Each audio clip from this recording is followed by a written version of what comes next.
It's the American dream. Owning a home. It is the American dream. The American dream of owning a home. Try telling that to millennials. Yes, before we start, I have a British accent, I am well aware, and I apologise. In America, when I speak in front of a stranger, there's about 2 seconds where they look me up and down and think to themselves, is this dishevelled goblin with comically bad teeth, wearing stars and stripes pants as a bit? And no, you can't see them. But yes, I am wearing them now. Thanks for asking.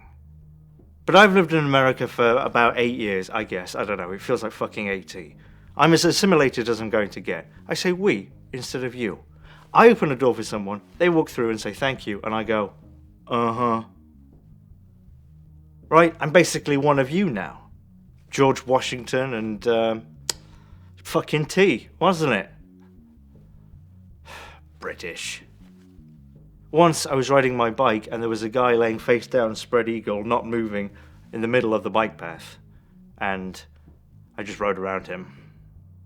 I used to eat fried chicken from a chicken chain that isn't KFC, and I went in there one time and it stank like shit, like the sewer line had broken, and I still ordered and enjoyed the oversalted chicken.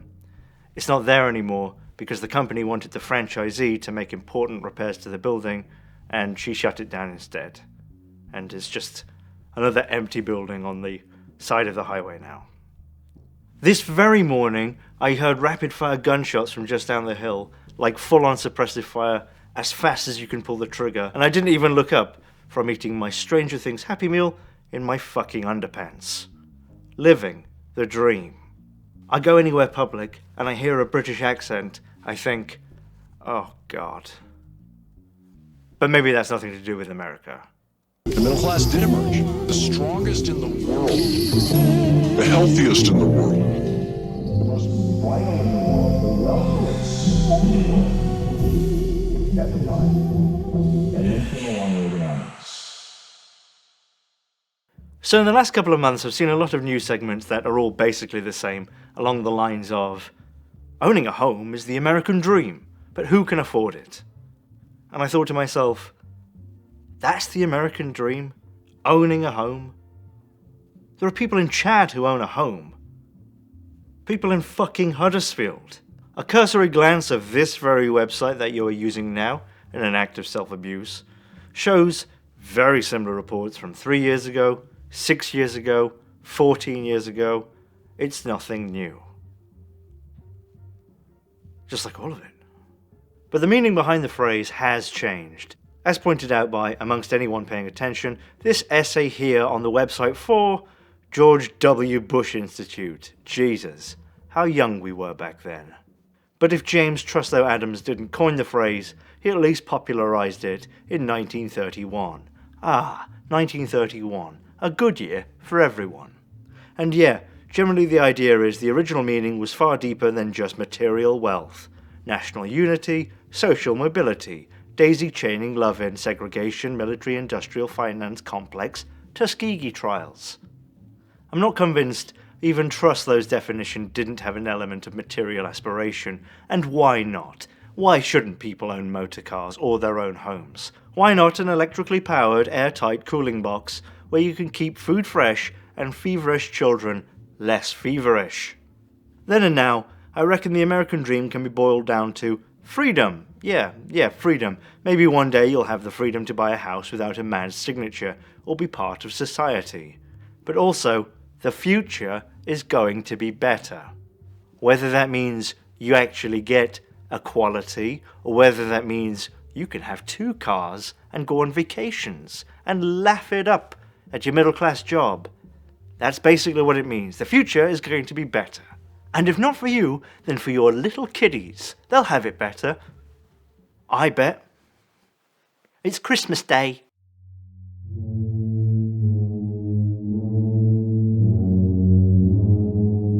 And when the future stops being a tantalizing prospect and instead elicits dread, when the future means one day you'll maybe be able to buy a house, when 50 years ago it meant at least the same thing, maybe even provide a better future for your kids, the idea becomes more dreamlike. The American dream is no longer a dream about owning a nice house with some siding and a picket fence. And it's all in, like pastels. Like pastels? What the fuck is that? Or having a new car, or having savings, or, being able to pay for your kids for college, or anything. It's inheriting a house, as long as your parents don't liquidate everything they own to go on a swingers cruise and, hopefully die along the way. It's getting hit by a car that's owned by a large organisation and getting a payout. It's being an amateur porn star, taxi driver, day trader, while having a regular job, because there's no real mechanism for social mobility. You don't want a house, you want van life. Why are you so lonely? You could have dozens and dozens of roommates, and they could come into your room every morning and suckle on your many nipples as if you were the mother pig. Wouldn't that be great? And you'd save money. Houseboat? Have you considered houseboat? Have you considered you could take a houseboat, lovely houseboat, right? You can go anywhere. Oh, it's all cozy in there when you go to bed and whoosh, whoosh, whoosh, quack, quack, quack. Right? You can have all of that, right, without the cost of it being a houseboat, by just taking the house bit, leaving the boat bit behind, right, in what I like to call the fucking shed. Right? Have you considered living in a shed? Do you think you're better than living in a shed?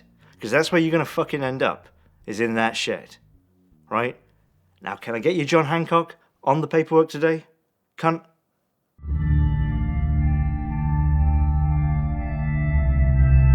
The American dream is being penniless and still being able to get a burrito made out of grade 4E meat with 4 easy installments.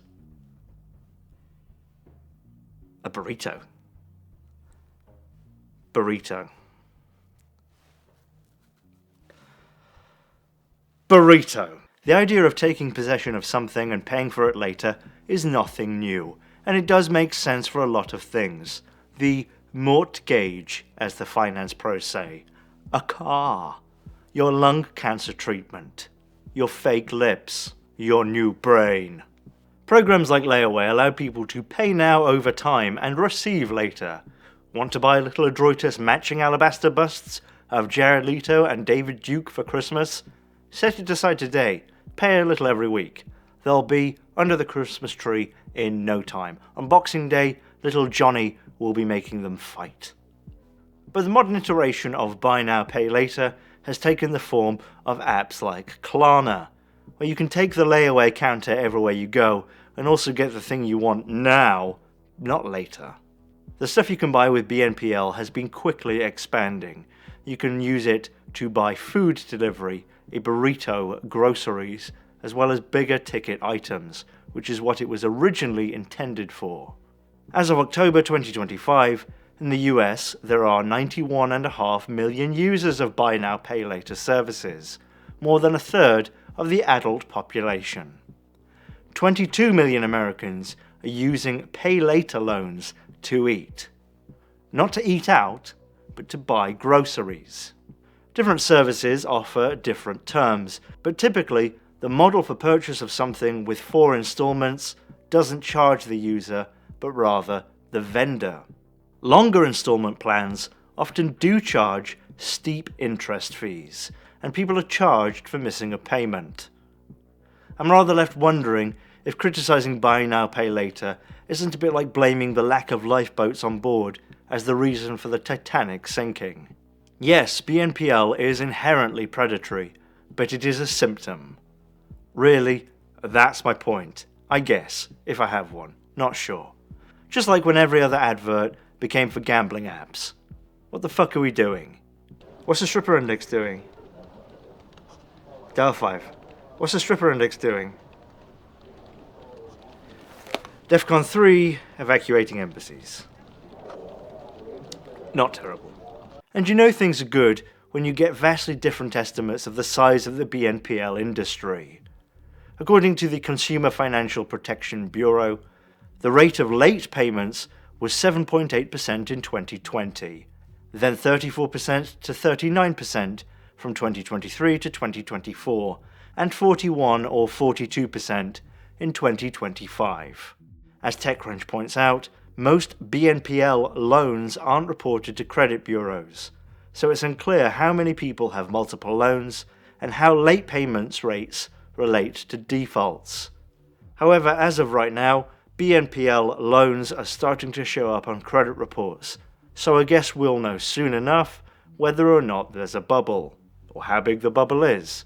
But there is good news. BNPL loans are being packaged up and sold to investors as safe bets, very much like what happened with the mortgages.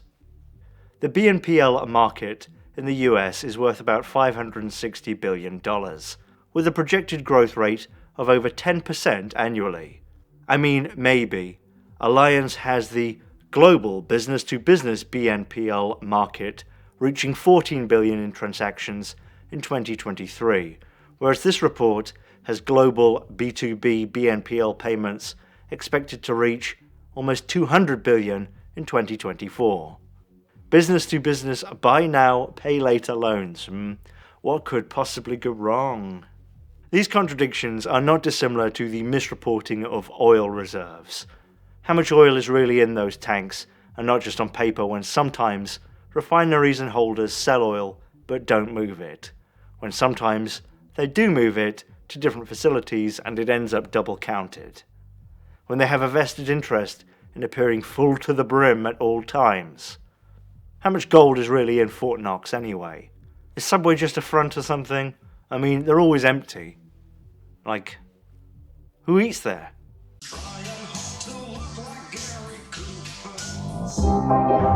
Buying groceries on an installment plan is a mere fleeting glimpse of poverty that is in no way new. Buying mechanically recollected fast food with 4 easy installments is a reflection of where and what we are. Financial technology facilitates emptying the pockets of the poorest. Nothing else. 50-year mortgages. Financial thraldom as we head into the night. This is the American dream, as it is now and as it was when Arthur Miller wrote Death of a Salesman, the crypto subscription model. But now it can be everything, not just on the blink fridges. Debt forever. Wooden braces on the steel superstructure. Commit to self-care. Precarious finances. Treat yourself and buy yourself something nice for you and your cavernous skull. And then perhaps an explosion of chaos. Thanks for joining me. See you next time. And why not sign up for Patreon? That's a monthly thing. You can get absolutely fucking nothing for that. No, you can get some stuff. Like these videos, like a bit early, and a picture of a foot I drew. Or didn't. Don't go looking on there for a picture of a foot. That was just an example of something I might put up in the future. If not a potato, perhaps. If this is a picture of a potato, I can do that. I can accomplish that. Realistic. Why not subscribe? Dickhead.